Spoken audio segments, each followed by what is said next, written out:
Hey, it's Ginger G, our pet of the week once again, and this week I'd like to introduce you to Chewy.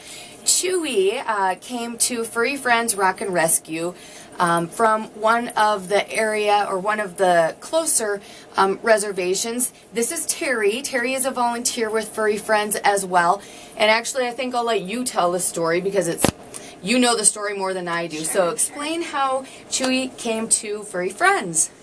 Well, so we partner with some of the area reservations. The Game and Fish Department on those reservations have their own impound facilities. So Chewy was actually one of their local residents down there.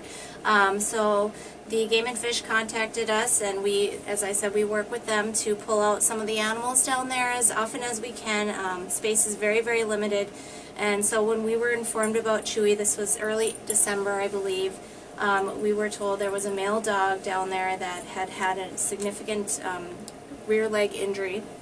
And it's hard to tell because he's laying down right now. He's just kind of knackered right now. But so Chewy had apparently been a victim of a hit and run or some form of injury that has caused him loss of his back left leg here. So we had him brought up from the reservation, and he came in very, very emaciated, very, very skinny, significantly underweight, his poor skin condition, his coat was shedding, there was patches of loss all throughout his body. Offhand, I'm not sure if he had suffered mange. There probably was some mange going on just due to the poor coat condition, and so we worked real diligently to get some weight on him before we could consult with a veterinarian, and then we had a veterinarian partner with us to help us do a surgical procedure on his rear leg here to see if we could get some mobility back into this leg. As you can see, he's got a significant scar running on his leg here. And unfortunately, it's been about 2 months since the surgery, and he just hasn't gotten any improvement on that. He's not able to bear any weight or do a whole lot of activity. He says, as you can see, this is kind of how he is throughout the day. He's so sweet. Yes. But, you know, he is a moaner and a groaner. He does talk a little bit, and some of that might come from being in pain or just being an older dog. We're unsure of his age. He doesn't really overall act like an older dog, but you can definitely tell he, has slowed down. And again, whether it's just because of the injury or not, it's hard to tell. So we did have a few things with him that we had to kind of sort out before we could share him with the public. But so now that we're looking at his leg is still again not able to function.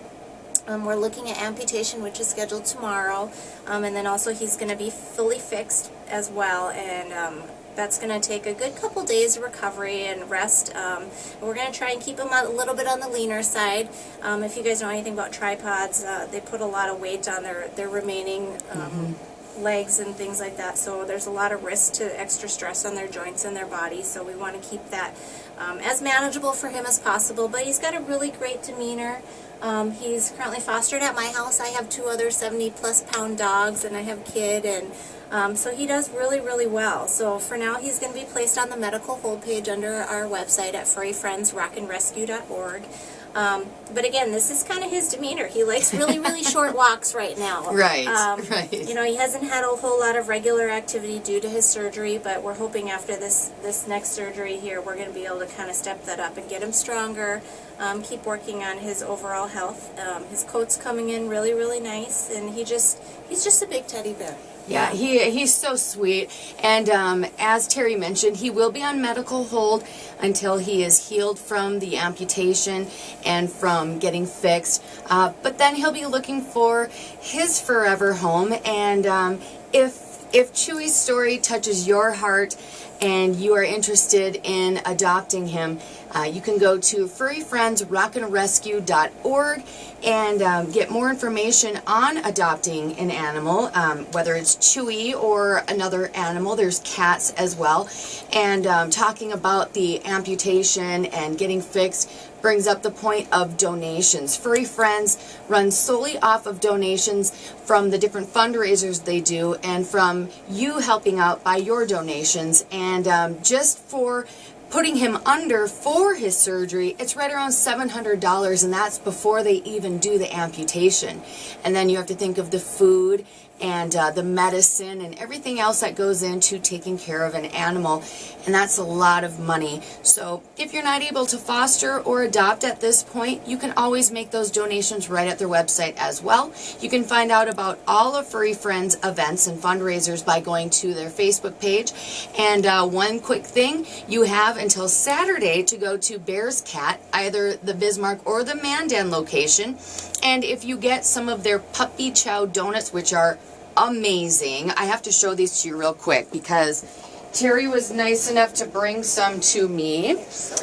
And if you get some of these delicious donuts, the puppy chow donuts, they are donating $1 from each of the donuts to Furry Friends Rock and Rescue, and that's both the Mandan and the Bismarck location. So go get your weekend donuts and help to give back to Furry Friends. So thanks once again for coming in, Terry and Chewy, this sweet boy right here.